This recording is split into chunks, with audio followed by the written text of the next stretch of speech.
Programme health और हम देख रहे हैं आप, मैं हूं आपके साथ आपका मेजबान रहीम अहमद खान। नाजरीन, ये एक ऐसा प्रोग्राम है जिसने जिम्मेदारी ली है आपकी सेहत का ख्याल रखने की।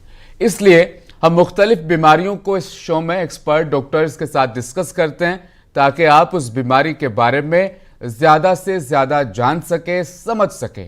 आज दरअसल हम बात करने जा रहे हैं the bottom line on piles, cause और क्योर, दोनों चीजों को हम यहां पर शामिल करेंगे। इस टॉपिक पर मेरे साथ पैनल में मौजूद हैं केयर हॉस्पिटल्स मलकपेट से डॉक्टर भूपति राजेंद्र प्रसाद। आप सीनियर कंसल्टेंट हैं, head department of surgical gastroenterology and robotic surgery में अपनी खिदमात सर अंजाम दे रहे हैं।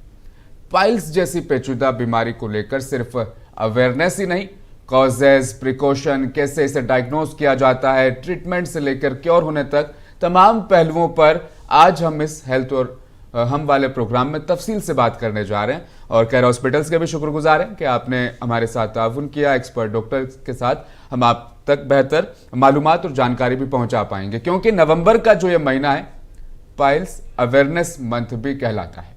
और साथ ही व्यूवर्स को, नाजरीन को मैं ये भी याद दिला दूं, ड्यूरिंग द प्रोग्राम आप हमें फ़ोन कॉल कर सकते हैं। आपके जो सवालात हैं एक्सपर्ट डॉक्टर से पूछ सकते हैं, जवाब आपको यहाँ पर जाहिर तौर पर मिल जाएगा। बहुत बहुत स्वागत है डॉक्टर भूपति राजेंद्र प्रसाद साहब, आप हमारे साथ जुड़े, इस प्रोग्राम में शामिल हुए। हेलो। नवंबर का ये महीना पाइल्स अवेयरनेस को लेकर स्पेशल जो है लोगों को अवेयर किया जाता है इस बारे में। क्या वाकई बहुत खतरनाक और गंभीर बीमारी है piles? No, every symptom, because bleeding per rectum or piles is not dangerous, okay, and every piles may not require surgery. So any bleeding per rectum symptom needs to be properly evaluated by a qualified colorectal surgeon. Then it needs to be properly evaluated. So बिल्कुल, हम कोशिश करेंगे ज़्यादा से ज़्यादा क्योंकि जो मुंसिफ TV के व्यूवर्स है वो हिंदी, उर्दू और इंग्लिश में समझते हैं, Okay. थोड़ा सा कम हम कोशिश करेंगे। लेकिन पाइल्स जैसी ये जो बीमारी है जिसको हम अक्सर छुपाते भी हैं और समाज को ज़माने से बताने में भी शर्माते हैं, लेकिन ये क्यों ज़रूरी है, इसीलिए आज हम इस टॉपिक पर बात करने जा रहे हैं। हर बार जब खून में, स्टूल में जब खून आता है, ब्लड आता है, लोग समझते हैं कि पाइल्स है, लेकिन ऐसा नहीं है जिस तरह से आपने मुझे बताया। क्या इसके पीछे के कॉजेज हैं और किस तरीके से हमें जानना है, समझना है, घरेलू लेवल पर, मेडिकल सेक्टर में डायग्नोज कैसे होगा, वो हम आगे बात कर लेंगे जी। तो अभी मोशन में खून आ रहे तो लोग समझते कि नॉर्मल है करके समझते, बट हर एक प्रॉब्लम को छोड़ना नहीं। But it is always not true, always not know, always not S. तो जिसको अच्छा समझना कि जो जिसके फैमिली में एल्डरली पेशेंट है तो 60-70 के ऊपर है, उसको खून में, मोशन में खून आ रहा, और जिसके फैमिली हिस्ट्री में कैंसर है, कोलन का कैंसर है, और जिसका मोशन के साथ म्यूकस या पस जैसा आ रहा, जिसको गड्ढा जैसा बाहर आ रहा, एक मांस जैसा बाहर आ रहा, ये लोगों को डेफिनेटली खतरनाक हो सकता। ये लोगों को जितना जल्दी हो सके, जितना डॉक्टर के पास जाओ और उसका इवेलुएट कर लो, और treatment should be early. But और एक रहता कि जो मोशन के साथ खून आता, उसके साथ दर्द भी रहता, उसके साथ कॉन्स्टिपेशन या मोशन सही नहीं आता, और उसके साथ कुछ दर्द रहता और मोशन जाने में मुश्किल रहता। ये लोगों का थोड़ा इधर उधर होने से भी प्रॉब्लम नहीं है। बट जो लोग, जो मैं पहले बताया, वो लोग जल्दी, जितना जल्दी हो सके उतना जल्दी जाके उसको इवेलुएट करके ट्रीटमेंट करा लेना, बिकॉज वो कैंसर होने का चांसेस ज़्यादा है। बट जो मैं बाद में बताया था वो कैंसर होने का चांसेस कम है, जो जिसको थोड़ा इधर उधर थोड़ा लेट जाने से भी कुछ प्रॉब्लम नहीं है। बट जो जल्दी जाने का है उसको जल्दी जाके इवेलुएट करके ट्रीटमेंट लिए तो अच्छा है, पॉसिबल है। आमतौर पर लोग पाइल्स और फिशर फिस्टुला को एक जैसा मानते हैं कि ये सेम चीज़ है। आसानी से हम कैसे फ़र्क इसमें ढूंढ सकते हैं? तो लोग समझते हैं कि हर एक बॉटम प्रॉब्लम को पाइल्स ही समझते हैं, कि उसको पता नहीं कि दूसरा प्रॉब्लम है करके भी। पाइल्स और फिशर और फिस्टुला और कुछ गड्ढा एब्सेस बोलते हैं, ये भी प्रॉब्लम्स रहता। जनरली मोस्ट कॉमनली पाइल्स से जगह फिशर आने का चांस ज़्यादा है। तो नॉर्मली कॉन्स्टिपेशन के वजह से कि मोशन की जगह कट होता, तो वो फिशर बोलते हैं उसको। सो पाइल्स ये है कि वो पहले इनिशियल स्टेजेस में उसमें खून आता, बट उसको दर्द नहीं रहता। तो वो उसको पाइल्स बोलते। तो फिस्टुला ऐसा है कि इधर कुछ इससे पहले इसको कुछ पेरियानल जो सिम्टम के वजह से ऑपरेशन हुए होंगे, तो एब्सेस के वजह से ऑपरेशन हुए होंगे, वो लोग फिस्टुला जैसा लीड करते हैं, सिम्टम्स आते हैं उसमें उसी तरीके के। तो ये एक मेजर डिफरेंस है, इससे आप आसानी से पाइल्स, फिशर और फिस्टुला में एक डिफरेंस समझ सकते हैं। पाइल्स का इलाज सिर्फ सर्जरी है, कुछ लोग ये सोचते हैं, या शुरुआती स्टेज पर बिना ऑपरेशन से भी ये ठीक हो जाएगा। ये दो चीज़ें उसको हम डिस्कस करेंगे, लेकिन फिलहाल एक कॉलर हमारे साथ जुड़े हैं, उनसे बात कर लेते हैं। हेलो, सुन पा रहे हैं आप मुझे? हेलो सर, आपसे सुन लो सर। अस्सलाम वालेकुम। जी वालेकुम अस्सलाम। अपना सवाल पेश कीजिएगा। सर मुझे फिस्टोला था, मैं 3 इयर्स बिफोर ऑपरेशन कराया। फिर रिटर्न मेरे को वो जगह पे फिर गड्ढा ओपन हो रहा, फिर वो भी फिर बाद में थोड़े दिन में, 1-2 दिन में फिर उन्हें फूट जा रहा, ब्लडिंग निकल रही, फिर क्लीन हो जा रहा। जो जनरली फिस्टुला ऐसा चीज़ है कि एक बार करे तो दूसरी बार आने का चांसेस है, बट एक एक्सपर्ट सर्जन से दिखा के उसको प्रॉपर इलाज करके, प्रॉपर इवेल्युएशन करके, अच्छा MRI करके, उसको कॉम्प्लेक्स है, सिंपल फिस्टुला है, अच्छा देख के करे तो फिर से आने का चांसेस बहुत कम रहता। ऐसा है, मतलब टाइप ऑफ फिस्टुला को डायग्नोस करने के बाद उसका सही ट्रीटमेंट हो तो ये रिपीट नहीं होगा। टाइप्स ऑफ फिस्टुला को जानना, उसके लिए आप बेहतर डॉक्टर से राब्ता भी कर सकते हैं और अच्छी सर्जरी, इसका इलाज भी हो सकता है। वापस आते हैं अपने टॉपिक की तरफ लौटेंगे। हर पाइल्स का इलाज सर्जरी है, कुछ लोग ये सोचते हैं, और कुछ लोगों का मानना है कि जब अर्ली स्टेज है तो ऐसे भी बिना ऑपरेशन के भी इलाज हो सकता है। आपको क्या लगता है? No, generally piles generally they have divided into 4 grades. Initially ऐसा समझता है कि कॉन्स्टिपेशन ज़्यादा है, समझो कि खून निकलता, बट अंदर ही रहता, कि एनल कैनाल के अंदर ही रहता, कि जो रगा बाहर आता ना अंदर ही रहता, उसको ग्रेड 1 बोलते। तो सेकंड ग्रेड का एनल कैनाल के बाहर आता, चले जाता अपने आप, उसको ग्रेड 2 बोलते। तो और ग्रेड 3 बोले तो बाहर आता, बट हम अंदर घुसे तो भी अंदर चले जाता, अंदर we have to push it inside. और 4th ग्रेड का रहता कि पूरा बाहर आके रहता कि even with our force also अंदर नहीं जाता वो, ये ग्रेड 4 है। तो इनिशियल ग्रेड 1 ग्रेड 2 का पाइल्स है कि सही जनरली मेडिकल मैनेजमेंट से हो जाता जनरली। जो ग्रेड 3 एंड ग्रेड 4 पाइल्स को, उसको सर्जिकल मैनेजमेंट या दूसरा ट्रीटमेंट लेने का ये रहता, वहाँ पर वो चीज़ें ज़रूरी हो जाती है। स्टेज 3 और 4 पर सर्जरी, ऑपरेशन, ये बहुत ज़्यादा ज़रूरी। लेकिन क्या ऑपरेशन सर्जरी के बाद बिल्कुल राहत मिल जाती है, बैठ सकते हैं, चल फिर सकते हैं? ये ऑपरेशन डिफरेंट तरफ से ऑपरेशन होते। जनरली आजकल लेज़र का people telling, but it is not completely सही है गलत है करके नहीं बोल सकते, but there is no clear evidence for that. But अभी देखो ओपन सर्जरी भी, that is the traditional surgery, open surgery करते, तो ओपन सर्जरी में थोड़ा ज़्यादा दर्द रहता।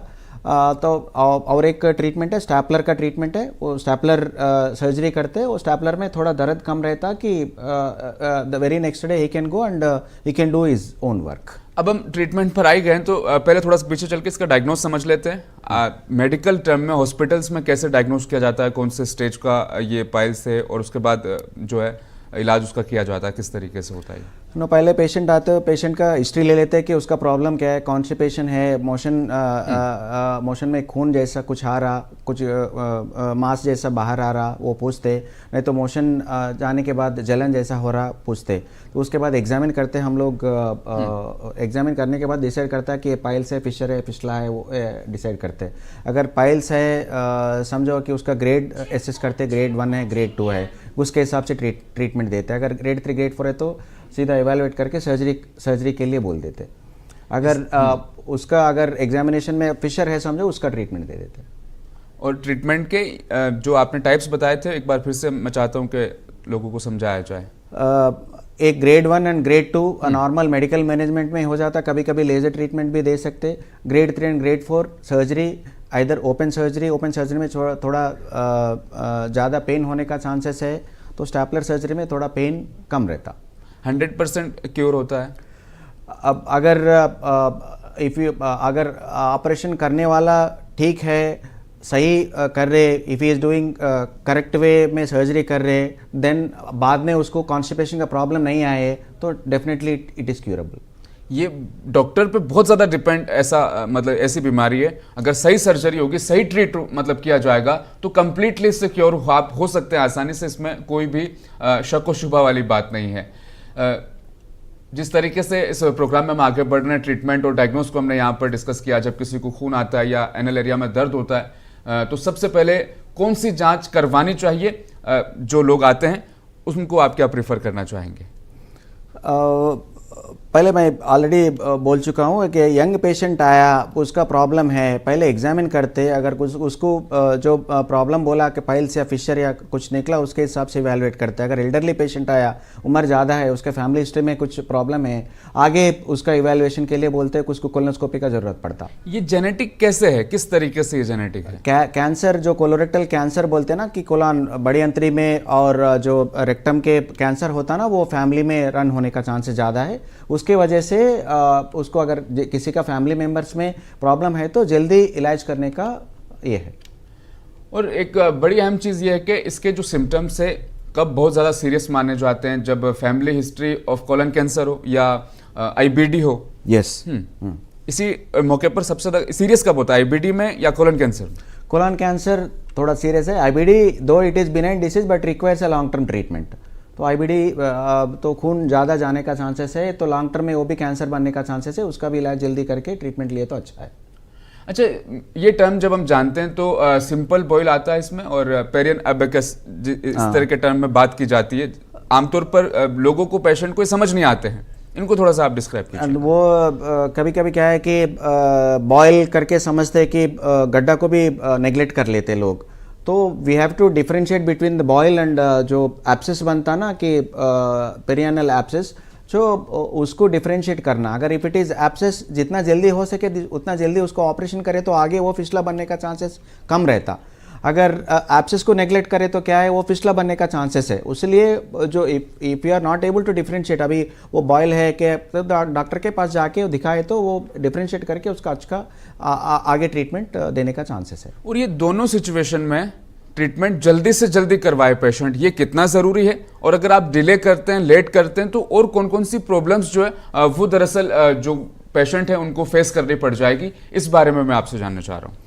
अगर एब्सेस समझो, अगर उसको ट्रीट नहीं करे, वो आगे it will create a way to drain it out. अंदर पीप है समझो, बॉडी किसी के अंदर बॉडी में पीप है, वो बाहर आने का कोशिश करते, तो उसका इंटरनल ओपनिंग क्रिएट करके अंदर से बाहर आते और एक्सटर्नल ओपनिंग क्रिएट करके बाहर से बाहर आते, जब फिस्टुला बनता। तो इसीलिए उसको एब्सेस जितना जल्दी हो सके उतना जल्दी ट्रीट करे तो अच्छा है। अगर खून है, खून आ रहे, नेग्लेक्ट कर रहे, अगर फैमिली हिस्ट्री में प्रॉब्लम है, उसको नेग्लेक्ट करके नहीं दिखाए तो कैंसर बनने का चांसेस है। वो जितना जल्दी हो सके उतना जल्दी दिखाए तो कैंसर को डिटेक्ट करे तो आगे जल्दी ट्रीटमेंट होता। ये एक बहुत आसान तरीके से आपको समझाया है कि इसमें आपको डिले नहीं करना अगर ये सिचुएशन है तो। जाहिर तौर पर इससे मुश्किलें और परेशानियां बहुत ज़्यादा बढ़ जाती है, तो इसे इग्नोर हरगिज़ नहीं करना है, बहुत जल्दी आपको जाकर इसका ट्रीटमेंट लेना है। आजकल ना बहुत से लोग होते हैं जो सर्जरी से डरते हैं, लेकिन जिस तरीके से आपने बताया लेज़र और स्टेपलर, इन दो चीज़ों से इलाज आसान भी हो गया है, बेहतर भी हो गया है। इसको थोड़ा सा आप डिस्क्राइब कीजिएगा कि लेज़र और स्टेपलर से आसान क्यों हुआ है, और क्या मेडिकल टर्म में और कुछ नया इजाद होने वाला, नई चीज़ें आने वाली जिससे और भी आगे फ्यूचर में आसानियां पैदा होगी? तो ज़्यादा से तरह लोग लेज़र वर्ड से अट्रैक्ट करके लेज़र जाने में बहुत ये कर रहे। बट अर्ली ग्रेड में अगर द एक्सपीरियंस्ड पर्सन, उसका लेज़र का एक्सपीरियंस है, वो करे तो उसका कंसिक्वेंसेस कम है। नहीं तो people come to me with laser complications also. तो जो जिसको लेज़र करना उसको लेज़र करे, though it is a simple procedure, day care procedure, जिसको करना उसको करे तो अच्छा है। अगर ज़्यादा ग्रेड को लेज़र करे, ज़्यादा उसको बर्न किए, एनल स्टेनोसिस होने का चांसेस है, तो वो that should be used judiciously. तो जुडिशियसली यूज़ करे तो अच्छा है। अगर ग्रेड 3 ग्रेड 4 पाइल्स है, उसको प्रॉब्लम ज़्यादा है, stapler is very good option. वो भी डे केयर प्रोसीजर है, उसको भी सेम दिन भेज सकते and he can do his work on the next day itself. ये चीज़ें भी इसमें शामिल हैं। तफसीली हमने बात की है कि डायग्नोस कैसे होगा और इसका ट्रीटमेंट किन किन चीज़ों से ज़रूरी है, लेकिन कहते हैं ना कि इलाज से ज़्यादा मतलब बेहतर है कि आप खुद को पहले इन तमाम चीज़ों से सेव कर ले, बचा ले। प्रिकॉशंस की दरअसल मैं बात कर रहा हूँ, बहुत ज़्यादा ज़रूरी हो जाती है। क्या पाइल्स सिर्फ कॉन्स्टिपेशन की वजह से होता है या इसमें डाइट बहुत ज़्यादा मैटर करती है?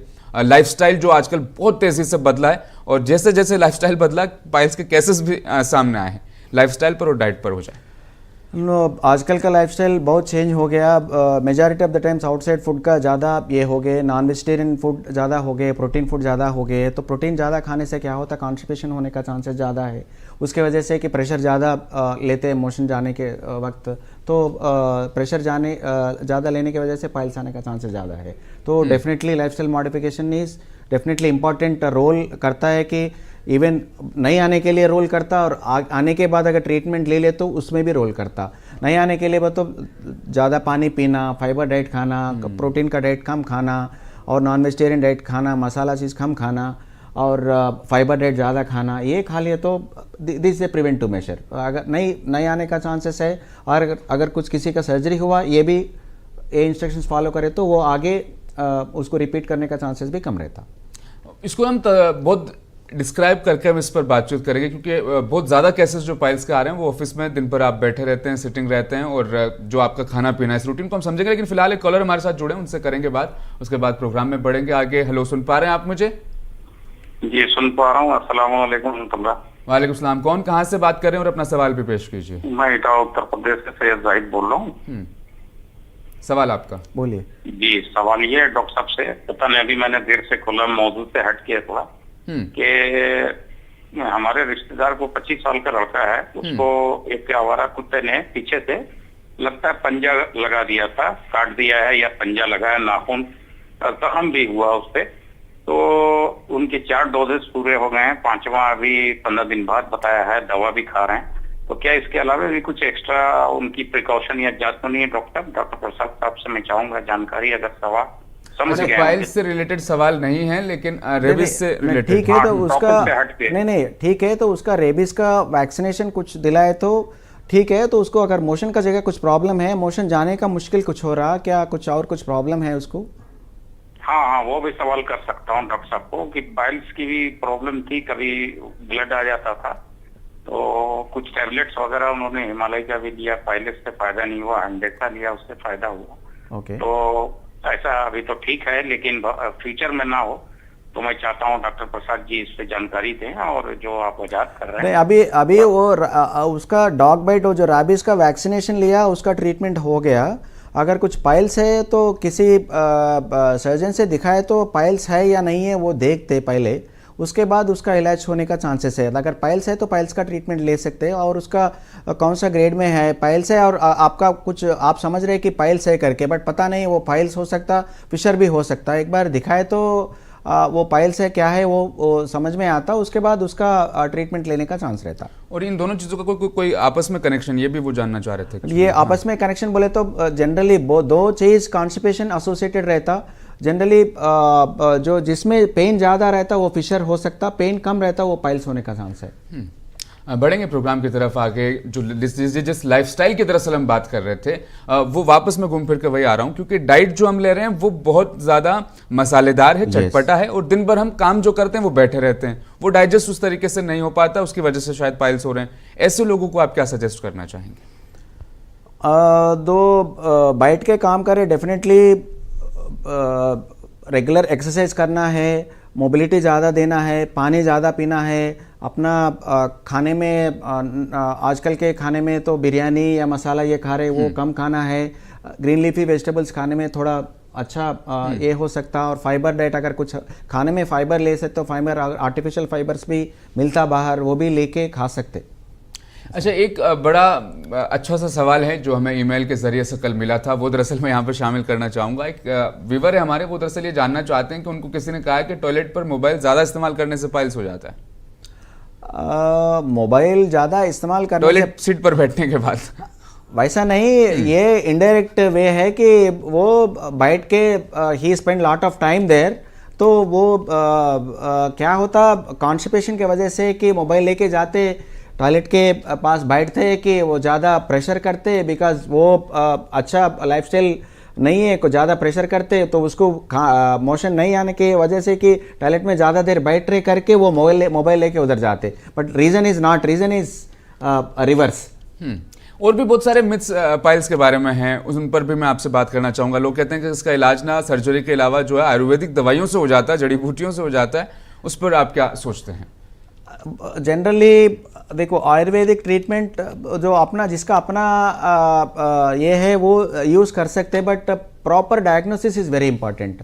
जो हर एक आयुर्वेदिक में जनरली फिस्टुला में क्षारसूत्रा का ट्रीटमेंट देते, वो हम भी देते, वो तो उसका थोड़ा अच्छा ट्रीटमेंट है, बट हर एक आदमी को क्षारसूत्रा देने में ये नहीं है।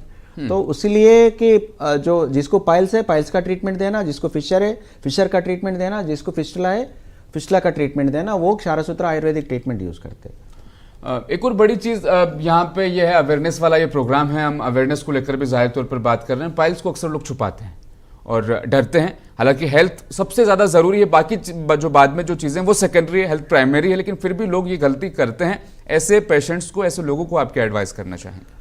No, generally since it is a bottom problem, जो जगह बताने का नहीं रहता, बट जो जिसको प्रॉब्लम है वो बता के डॉक्टर से इलाज करे तो अच्छा है। अगर लेको पाइल्स लेके समझो, अगर पाइल्स को नेग्लेक्ट करे तो उसका ग्रेड बढ़ता, कभी कभी वो थ्रोम्बोस होके उसमें दर्द आने का चांसेस है, थ्रोम्बोस होने के बाद उसको इन्फेक्शन होने का चांसेस है। कभी कभी फिशर है, समझो फिशर को भी अगर फिशर अगर इन्फेक्ट हो गया वो क्रॉनिक बनता, उसके साथ फिशर के साथ फिस्टुला बनने का चांसेस है। वो जो एब्सेस है, पेरियानल एब्सेस है, वो भी अगर नहीं बताया तो फिस्टुला बनने का चांसेस है। कभी खून आ रहे नहीं बताया, छुपाए तो अगर कैंसर मिस होने का चांसेस है। ये सब चीज़ों की वजह से डेफिनेटली डॉक्टर को मिल के उसका इलाज करना, उसका इवेलुएट करना अच्छा है, सही है। Affordable, accessible, accountable care hospital का एक कॉन्सेप्ट है। पाइल्स पेशेंट्स के लिए ये कॉन्सेप्ट किस तरीके से वर्क करता है, ये भी मैं जानना चाहूँगा। नो, जिसको ट्रीटमेंट, जिसको सर्जरी चाहिए उसको सर्जरी करते, जिसको सर्जरी नहीं चाहिए उसको, जिसका मेडिकल मैनेजमेंट में मेडिकल मैनेजमेंट ही करते। हर एक पेशेंट को लेकर सर्जरी करना ये नहीं है, ठीक है। जिसका ट्रीटमेंट, जिसको सर्जरी का रिक्वायरमेंट है उसको ही सर्जरी करते, जिसको सर्जरी का रिक्वायरमेंट नहीं है उसको सर्जरी नहीं करते। जिसको सर्जरी का बोलते वो सर्जरी भी डे केयर सर्जरी में हो जाता। अगर पाइल्स लेके समझो स्टैपलर का हो जाता, इवन फिशर आल्सो एक दिन में भेज देते and they can go next day, very next day. And जिसका कैंसर है उसको इवैल्यूएट करके अकॉर्डिंगली वी विल ट्रीट। वो उसका भी कैंसर है, अगर कुछ कोलोरेक्टल कैंसर समझो कैंसर पकड़ ले, उसको भी लैप्रोस्कोपी में सर्जरी होता, उसको भी लैप्रोस्कोपी में बोलते जल्दी, जितना जल्दी हो सके उतना जल्दी हॉस्पिटल से डिस्चार्ज कर सकते। एक बड़ी अहम चीज़ यहाँ पर यह भी हो जाती है, जब भी हेल्थ और हम डॉक्टर के साथ बैठते हैं ज़रूर ये चीज़ पूछते हैं, जानने की कोशिश करते हैं। पाइल्स का कोई बहुत ही मुश्किल केस आया हो, जो इंसान भी शायद हिम्मत हार चुका हो और आपने उनका ट्रीटमेंट किया हो, कोई ऐसा केस आप डिस्कस करना चाहें हमारे साथ?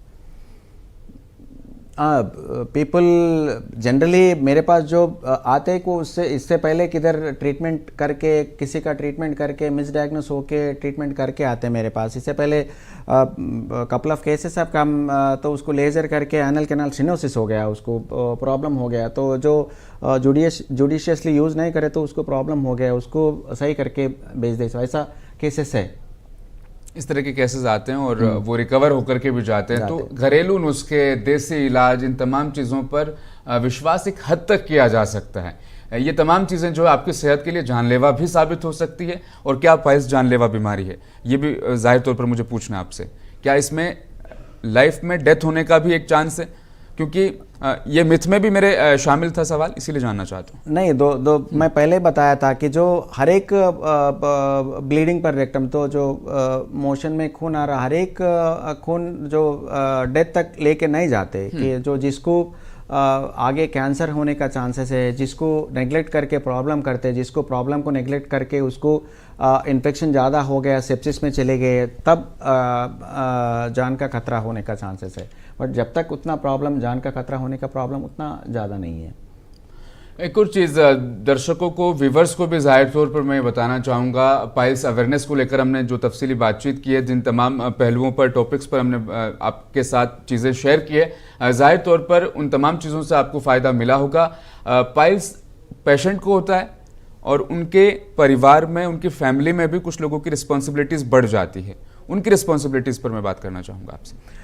नहीं, एनी फैमिली मेंबर अगर जिसका कुछ नहीं बोल पा रहे, ये व्हेन जो घर में कोई पेशेंट अच्छा बैठ नहीं पा रहे तो प्रॉब्लम है, कुछ बॉटम के प्रॉब्लम है, बोल नहीं पा रहे, जिसको उसको एजुकेट करके डॉक्टर के पास लेके आके उसका इलाज करने का ज़रूरत ज़्यादा है।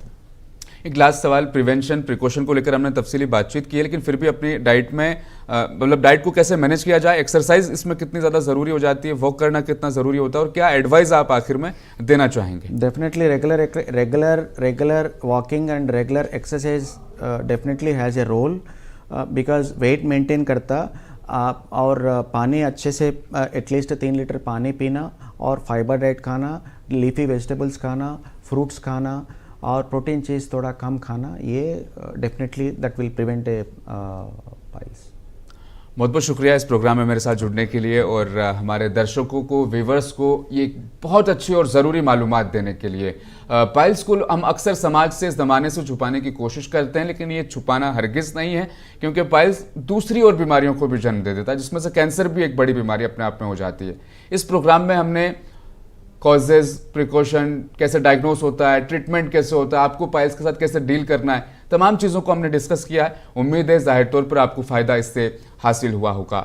खैर हॉस्पिटल्स मलकपेट के भी हम शुक्रगुजार हैं कि आपने अपना कीमती वक्त और कीमती एक शख्स समय दिया, जिसने इस प्रोग्राम में व्यूवर्स के लिए, दर्शकों के लिए तमाम चीज़ों को आसान किया और आसानी से समझाने की कोशिश की है। प्रोग्राम हेल्थ और हम में आज फिलहाल बस इतना ही। लूँगा आपसे इजाज़त, आप बने रहें मुंसिफ टीवी के साथ।